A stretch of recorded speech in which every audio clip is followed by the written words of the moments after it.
Hi everyone, welcome to Cow Corner Cricket Cast. I'm your host Pratham. I'm joined by my mate Rohan, and today we're going to be discussing the 40th match of this IPL 2021 season. And it was a showdown between two teams that have been languishing at the bottom of the table. Sunrisers Hyderabad, who I am told, Rohan, aren't mathematically out, but for all intents and purposes are out of this tournament. Yep. It's like a 1 in 3 millionth chance that they can qualify. So you're telling me there's a chance? Yes, but it's a 1 in 3 million chance. You're telling me there's a chance, though. There is, provided literally everything goes to plan. What would I'm just thinking, what would that take? It would take everyone above them in the table losing out. Yes, pretty much. That is literally the 1 in 300. Which is impossible because half of them have to play each other, so they can't lose out. Pretty much, yeah. It's a very specific case where everyone who is from 3rd to 7th just starts losing every single match. Well, they have to win every match. Yeah, so they're mathematically out, and then the team which actually did have a shot today of climbing the points table and perching themselves at 4th, Rajasthan Royals is who they faced. They played each other in Sharjah today, and in the end, the team which was out of the tournament happened to deal a pretty severe blow to the team that actually had a chance. I'm totally not salty about this, Ron. I'm totally not salty about this. As a Rajasthan Royals fan, I am totally not salty. If you guys haven't, I expected this to happen because this is Rajasthan. Nothing good ever happens to them. Thanks, Ron. This is what Rajasthan do. Fair enough. But the match itself, right? Unfortunately for the Royals, Sunrisers chasing it down pretty comfortably by 7 wickets with 9 balls to spare. And the match itself started...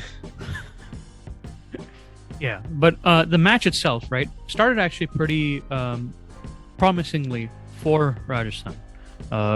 Evan Lewis hit a timed sweet boundary in backward point and looked a little bit aggressive, hit a 6 as well, but then he holed out to a gift, pretty much a nothing shot to Bhuvaneshwar Kumar, and that brought the two main men who scored for the Royals in their total of 164 for 5 actually. And those two being Yashavi Jaiswal, the other opener on the end, who played the ball to all parts, was very aggressive in his 36 today that he constructed off 23 balls, hit 5 fours and a 6, a fabulous 6 in fact, over cover point. Very Sanand Jaiswal in the way he square cut that and backed away. And he sort of played the aggressive role. And alongside him, the Royals captain, who has been taking more responsibility of late, Sanju Samson, played the more anchoring role. And once Rishabhi got out, continued playing the anchoring role, started lacking a couple of partners, and at the end, after getting to his 50 or 40-ish balls and so forth, exploded, ended up scoring 82 of 57. But those two pretty much were the bulk and crux of Rajasthan's batting, and a disappointingly slow cameo, can't really call it a cameo, but a disappointing slow innings, if you will, from Mahipal Lomror, who was batting at 5 today, basically put the stop on the Royals' chances of getting to a match-winning total of what would have been 180 plus in the score, and in this venue, I should say, and they had to end up settling for 164 for 5. Going to the Sunrisers chase, on the other hand, it started really well. Ridhaman Saha, often a man decried for playing very slowly. He played a 31 of 37 innings in the SRH's last match, where they ended up failing to chase down 125 on a very slow, low to difficult pitch to bat on. He really struggled.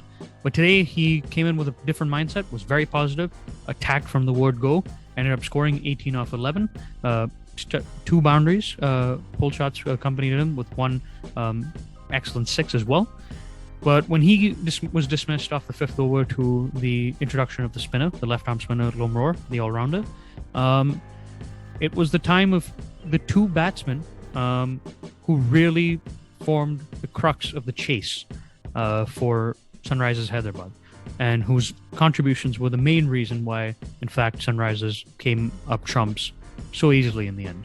Jason Roy, the opener, playing his first match after Warner was dropped in relatively controversial circumstances, to say the least, having been a leading run scorer for Sunrisers for so many years. There were questions about his ability to be able to replace Warner, even one who was in decline and with his groin injury effects and so forth. But he sort of did, in terms of run output, silence his critics. Ended up scoring 60 off 42. A very belligerent innings given the circumstances. 8 fours were in his innings as well as a 6. And then Kane Williamson, the man for the hour, the captain, played fantastic. Just like his Rajasthan captain on the other end, played a very important knock that of 51 off 41, scored 5 boundaries in that, 6 as well. And even though Priyam Garg got out for a first ball duck, it wasn't enough to detract momentum from Sunrisers, who in the end, thanks to Abhishek Sharma, the young all-rounder who was introduced into the batting lineup as well, he had 21 off 16, got a 4 and a 6.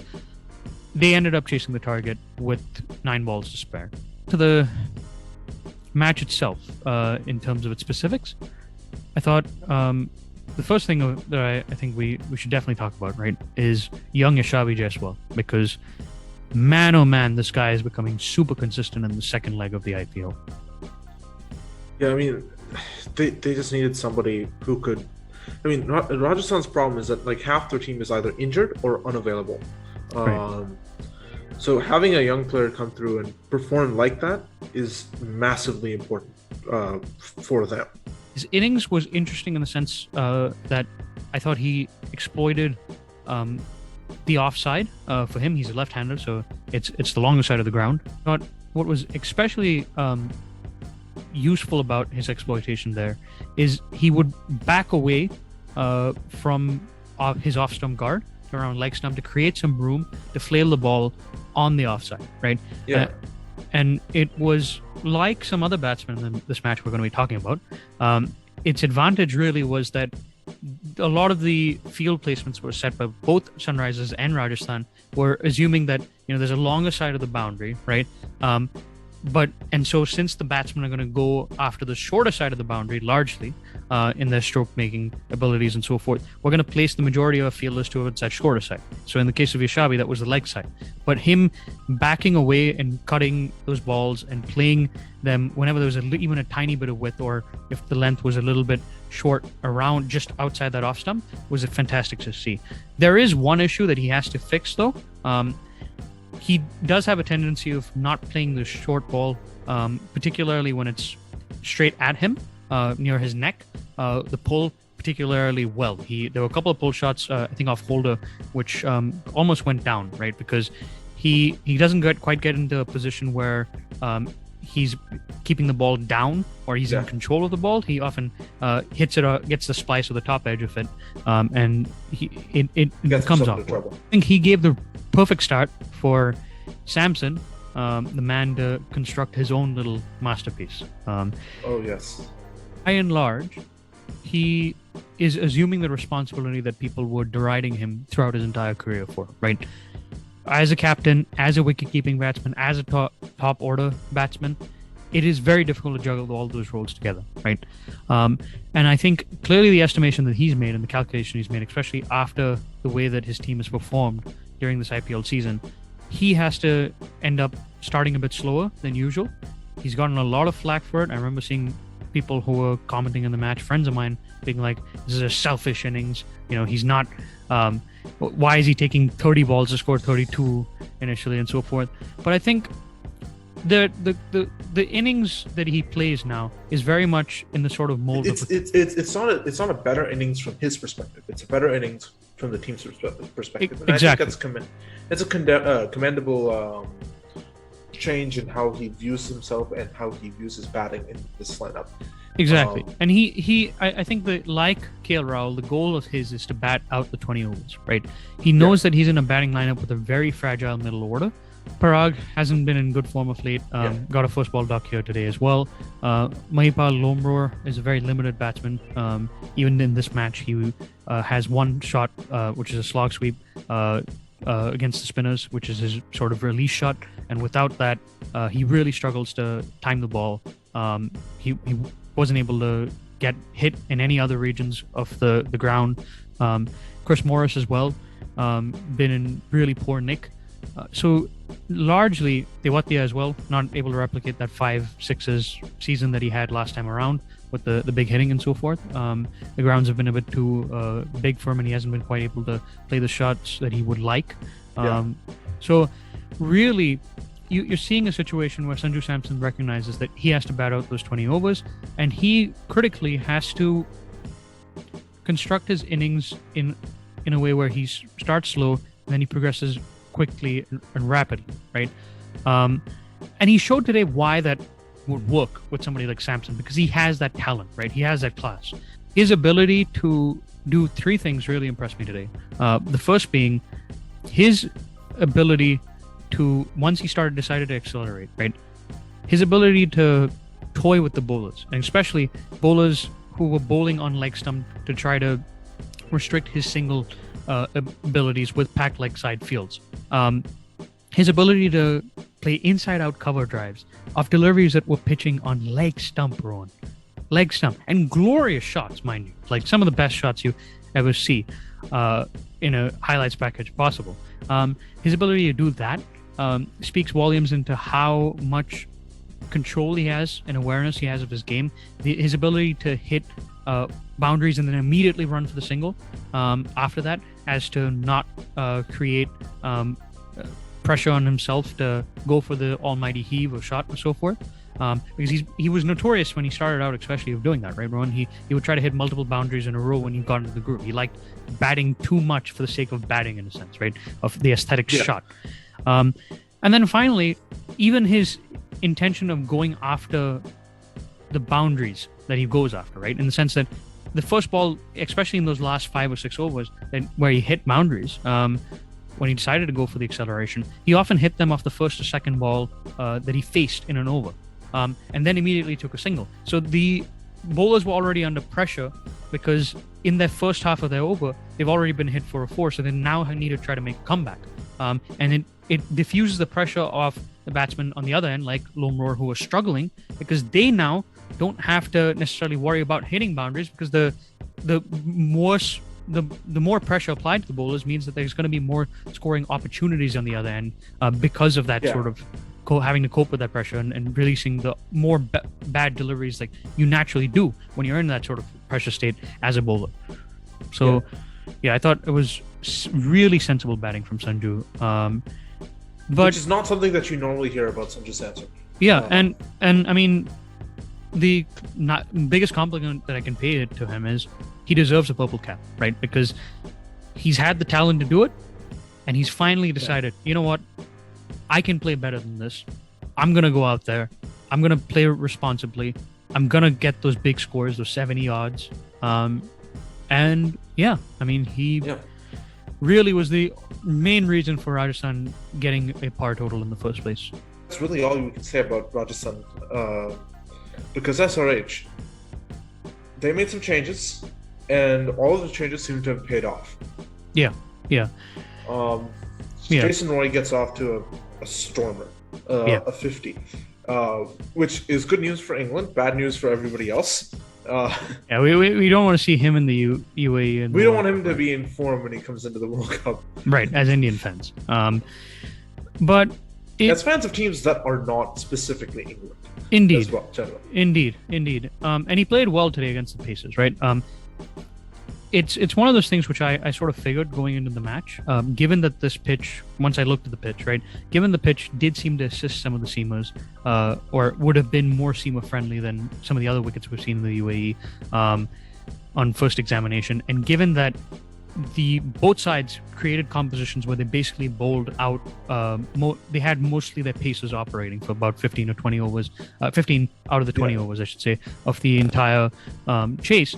It made it incredibly vital for the two overseas players who were the best at contending against pace bowlers, Roy and Williamson, once the decision was made for Sanju to bat first, for them to provide the bulwark to be able to chase that total, because the rest of the SRH batsmen are weak against paces. It's a known quantity, right? You can just say that the rest of the SRH batsmen are weak. Yeah, well, they are, and especially against paces, because most of them are Indian domestic players who aren't well known or recognized, if you will. Yeah. So it was very important for him to get a start. Coming to Williamson now, the man who did actually make sure that the good start of Roy didn't go to waste, and was able to shepherd the youngster, especially Abhishek Sharma, into that win.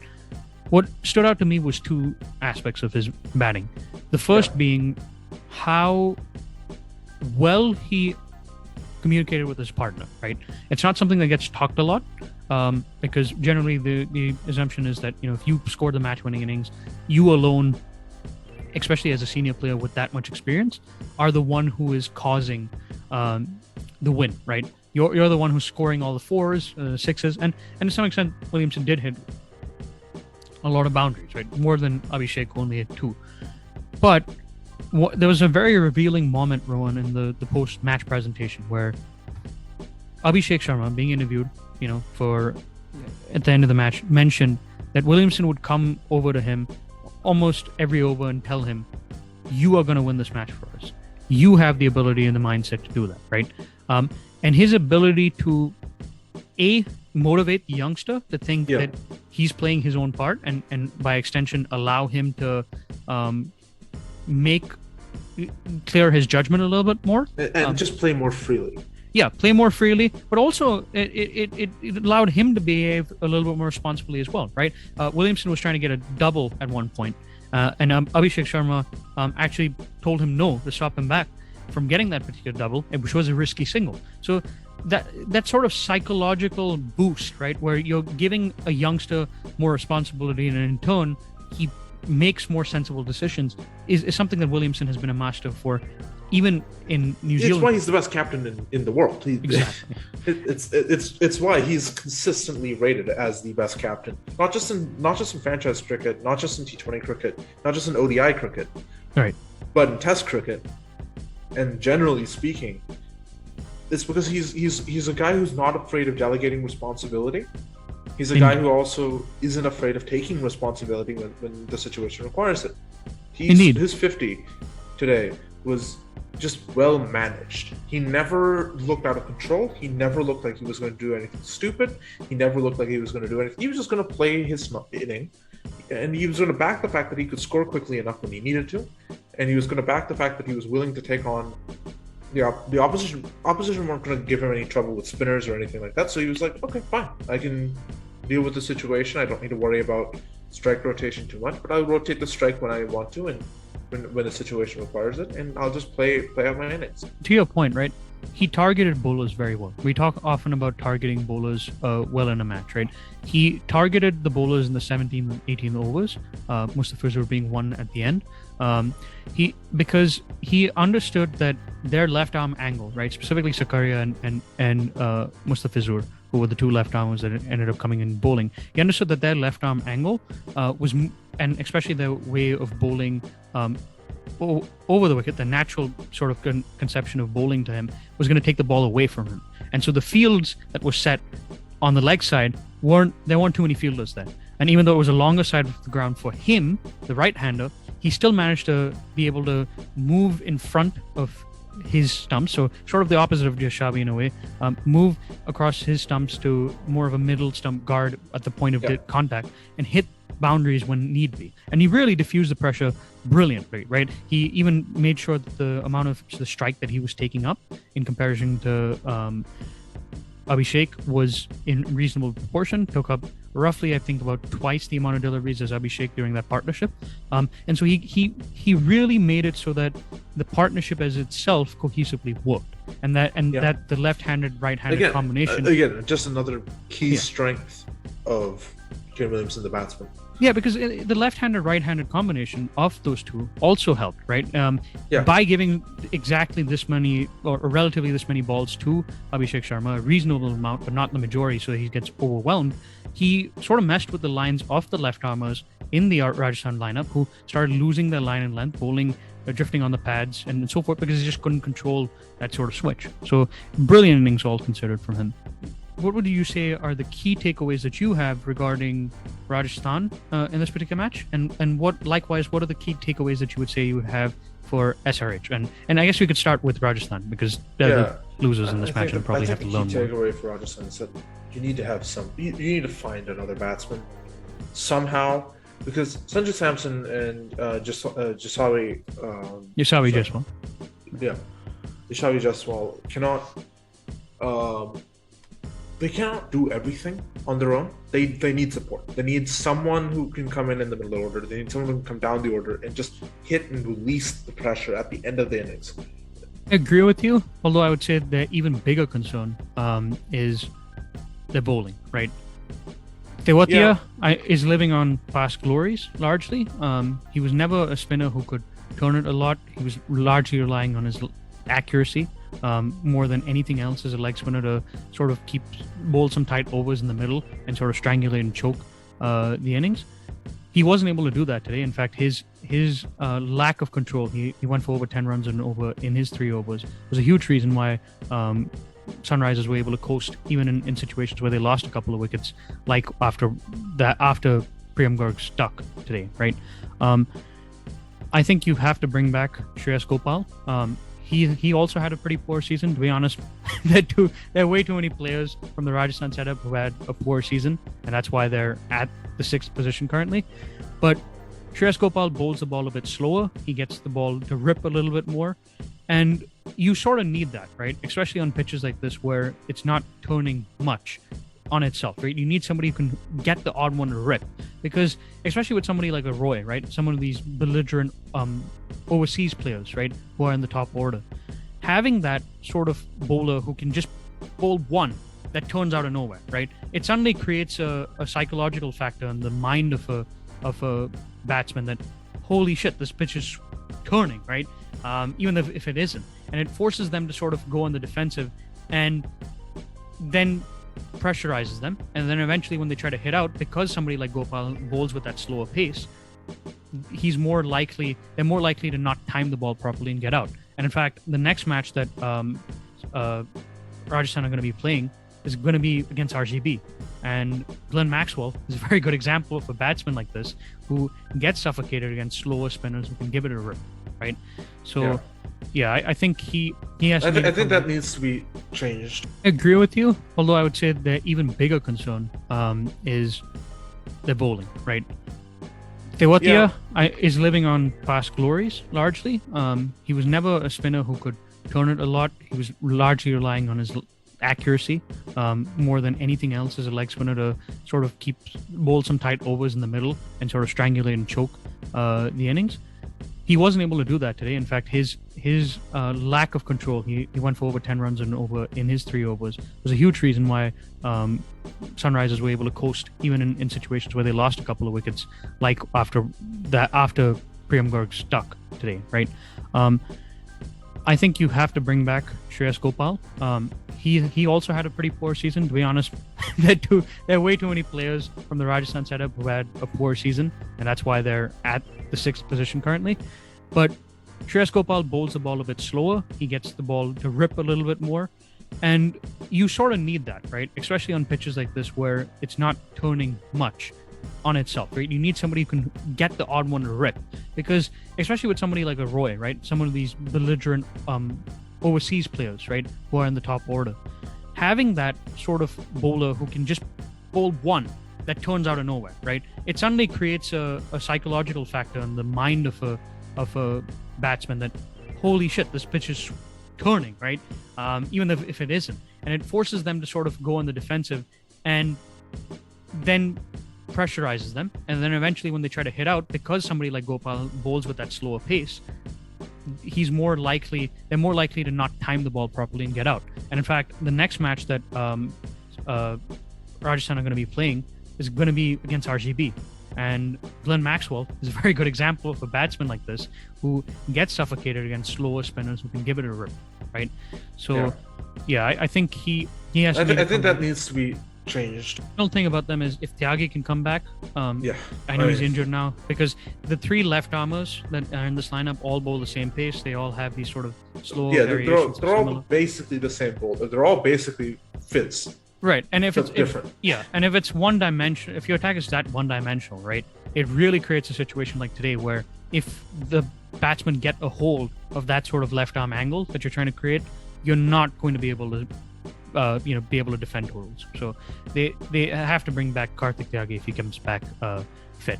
For SRH though, on a more positive note, Rohan, what would you say? They still got a chance,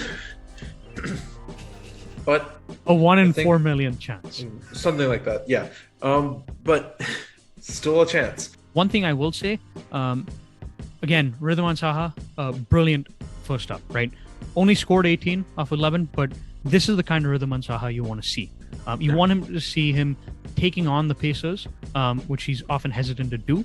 And you want to see him actually getting quick fire cameos of 20s and 30s on, right? Because if one of the days where those two can go gung-ho, Saha and Roy, you basically have a situation where your SRH are getting a very good start. So even if the middle order collapses, which it has shown consistently it does, you still have the ability to get those 150, 160-ish targets, which give you something to work with or bowl with, right? As opposed to what SRH have been dealing with. It also eases up pressure during a chase with a reasonable size total like that, right?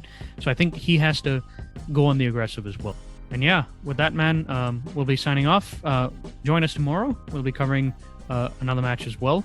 There's a doubleheader, so as usual, guys, we're only going to be covering the second one, but stay tuned for our coverage tomorrow regarding that as well. And with that, guys, we'll be signing off. See ya.